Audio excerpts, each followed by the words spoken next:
Salam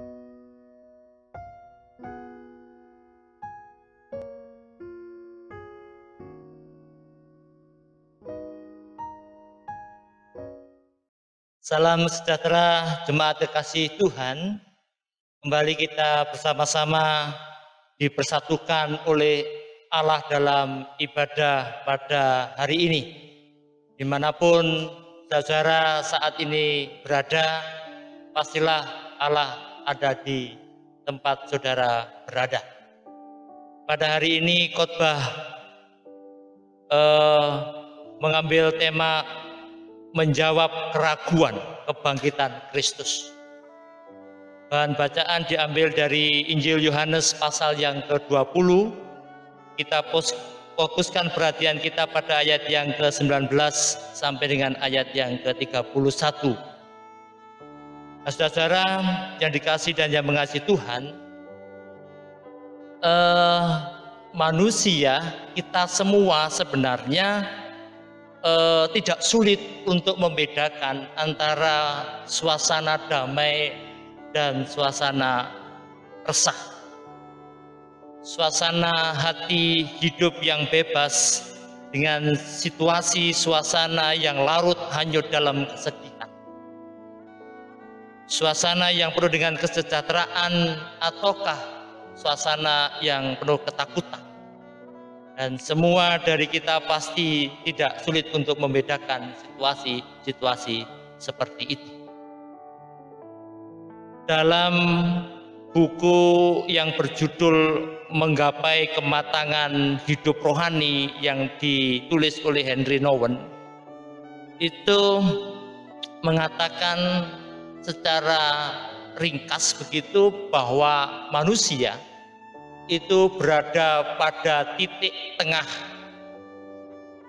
antara menuju pada keheningan hati ataukah menuju pada kesepian hati.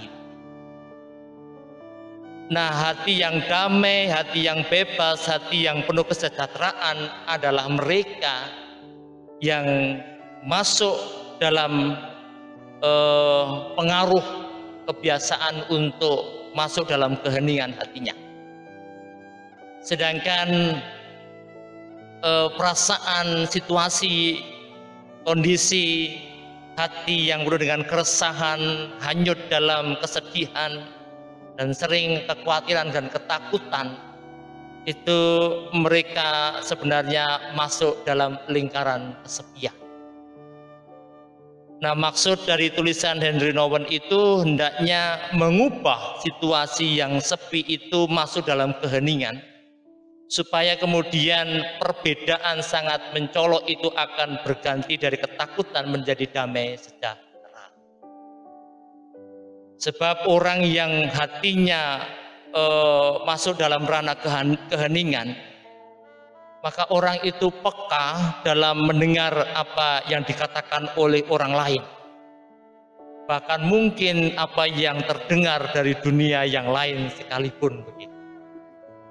Tetapi orang yang kekalut dalam kesepian hatinya, perhatiannya hanya pada kata-kata yang memberi kepuasan dan harapannya itu dangkal. Nah, saudara-saudara yang dikasihi dan yang mengasihi Tuhan, bacaan kita hari ini mengingatkan kepada kita situasi di mana para murid berkumpul, tetapi mereka dalam suasana yang kesepian. Suasana perasaan yang larut dalam kesedihan, resah, kekhawatiran, bahkan ketakutan dalam hatinya. Bisa jadi dalam hatinya itu ketakutan karena ada dampak yang akan diterima oleh para murid itu akibat dari mengikut Kristus. Atau mungkin keraguan-raguan itu muncul kembali bahwa apa yang diungkapkan oleh Kristus akan kebangkitannya itu tidak terjadi. Nah, pikiran perasaan yang dimiliki oleh para murid itu sekali lagi sama mengungkapkan mereka dalam situasi yang kesepian.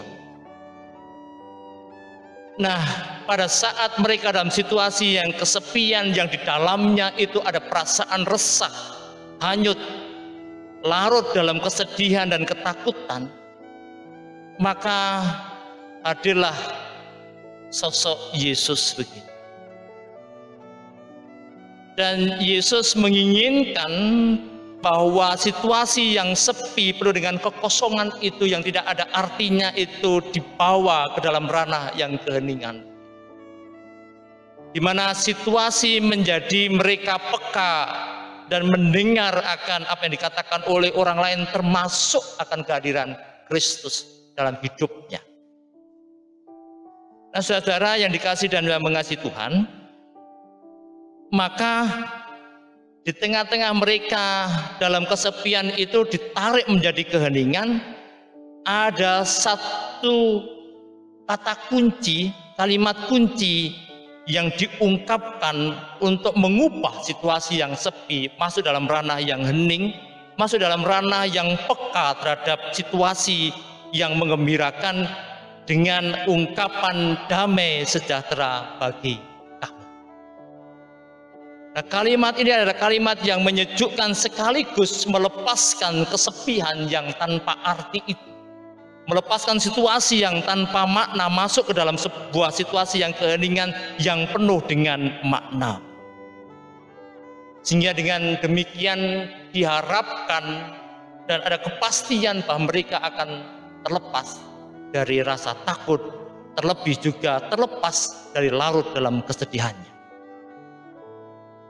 Maka dengan mendengar kalimat itu, damai sejahtera bagi kamu, maka mereka masuk dalam ranah yang tepat, sehingga terbangun sebuah relasi yang cukup erat seperti yang sebelumnya, dan bahkan lebih bermakna lagi, karena di ayat yang ke-21 itu memiliki peran yang luar biasa tentang ungkapan Yesus yang demikian. Damai sejahtera bagi kamu, sama seperti Bapa mengutus aku, demikian juga sekarang aku mengutus kamu.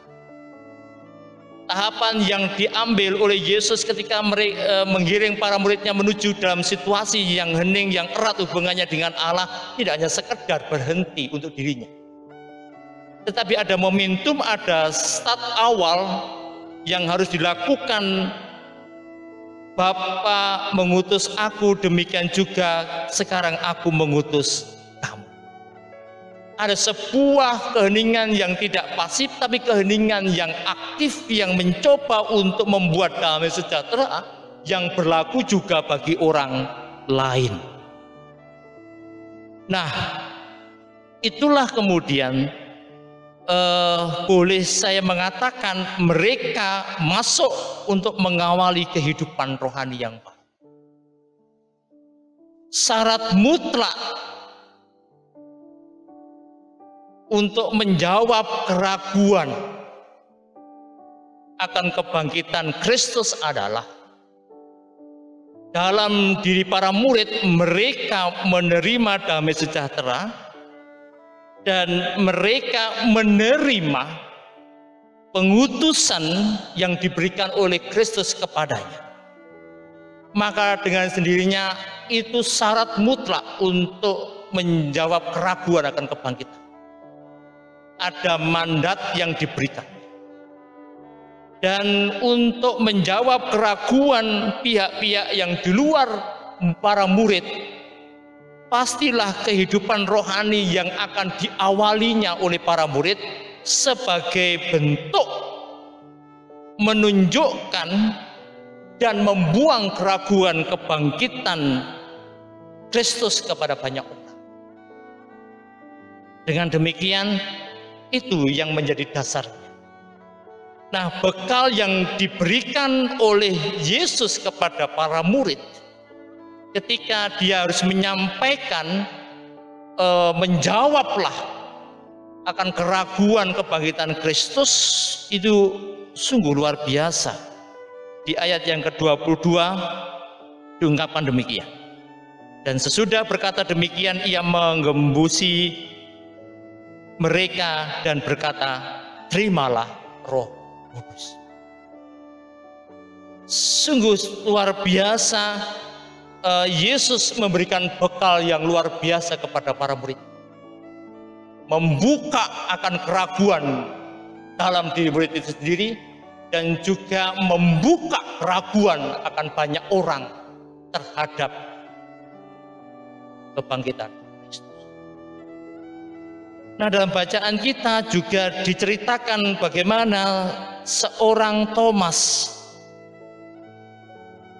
yang tidak mudah percaya ketika para murid mengatakan kami telah melihat Tuhan. Tapi Thomas mengatakan, sebelum aku melihat bekas paku pada tangannya, dan sebelum aku mencucukkan jariku ke dalam bekas paku itu, dan mencucukkan tanganku ke dalam lambungnya, sekali-kali aku tidak akan percaya. Sebuah representasi dari pengakuan dunia akan keraguan terhadap kebangkitan Kristus. Maka kekuatan Roh Kudus yang diberikan kepada para murid ketika harus menyampaikan kabar kesukaan itu kepada banyak orang, itu merupakan senjata yang paling utama.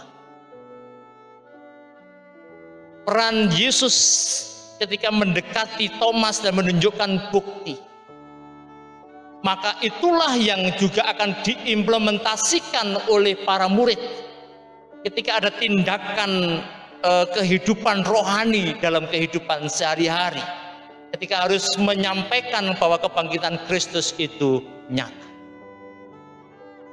Itulah sebabnya maka bacaan kita hari ini benar-benar memberikan pemahaman kepada kita semua. Yang pertama, kita ini adalah murid-murid Yesus. Kita ini sudah mendapatkan damai sejahtera dari Kristus. Kita ini sudah dihembusi akan Roh Kudus.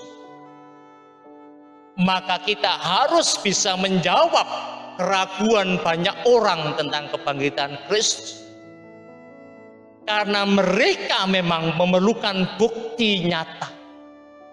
Bukti nyata itu bisa kita pertontonkan dengan kehidupan rohani yang kita miliki, dengan kekuatan Roh Kudus yang senantiasa ada dalam kehidupan kita. Maka untuk menjawab keraguan orang-orang yang lain, tidak dengan cara apapun, hanya menunjukkan bahwa kita yang sudah mendapatkan damai sejahtera, yang senantiasa ditopang oleh kekuatan Roh Kudus untuk menjalankan kehidupan rohani, dan itu saja yang menjadi bukti kekuatan untuk menjawab keraguan dari orang-orang yang belum mengenal akan Kristus. Maka ada kesimpulan yang lain yang juga bisa diambil dalam kisah ini. Jika kita tidak mempertontonkan damai sejahtera dalam kehidupan rohani kita di tengah-tengah dunia, berarti kita masih belum bisa menjawab keraguan banyak orang akan kebangkitan Kristus. Jika semua orang dan banyak oranglah di luar sana yang belum bisa menerima dan masih ada keraguan akan kebangkitan Kristus, petanda pada ada banyak murid-murid Kristus belum mempertontonkan damai sejahtera hidupnya yang ditopang oleh kekuatan Roh Kudus itu dalam kehidupan rohani. Itulah sebabnya saudara-saudara yang dikasihi dan yang mengasihi Tuhan, maka layaklah hidup kita senantiasa dalam situasi yang hening, situasi yang terus berhubungan dengan Allah, situasi yang penuh dengan kedamaian yang tidak mempertontonkan kesombongan. Sebab kebangkitan Kristus juga harus dinyatakan, tidak hanya sekedar bangkit dari kematian dalam catatan sejarah zaman dulu, tapi kebangkitan Kristus juga bisa dipertontonkan dengan kebangkitan kesejahteraan banyak orang. Yang semuanya itu terjadi karena karya Allah berlaku dalam kehidupan orang-orang yang dipilihnya. Dan orang-orang itu adalah saudara-saudara dan saya. Selamat menikmati damai sejahtera Kristus. Mempertahankan Roh Kudus dalam hati kita. Untuk membimbing kita senantiasa memiliki kehidupan rohani. Membedah keraguan banyak orang akan kebangkitan Kristus. Sehingga seluruh umat manusia tidak lagi resah, tidak lagi hanya dalam kesedihannya, tetapi damai sejahtera itu ada dalam kehidupan mereka. Selamat berbuat baik, terutama dalam situasi-situasi yang mereka mungkin dalam kesepian, dalam kesedihannya. Kita tarik mereka supaya tidak bimbang dalam keheningan untuk larut bersama-sama dengan kehidupan Kristus. Maka tercermin akan kesejahteraan, dan itulah yang dikehendaki Allah. Selamat pada saudara-saudara yang dipakai senantiasa Allah sebagai alatnya untuk menjawab keraguan mereka tentang kebangkitan Kristus. Tuhan memberkati kita semua. Amin. Kita mengambil saat detik.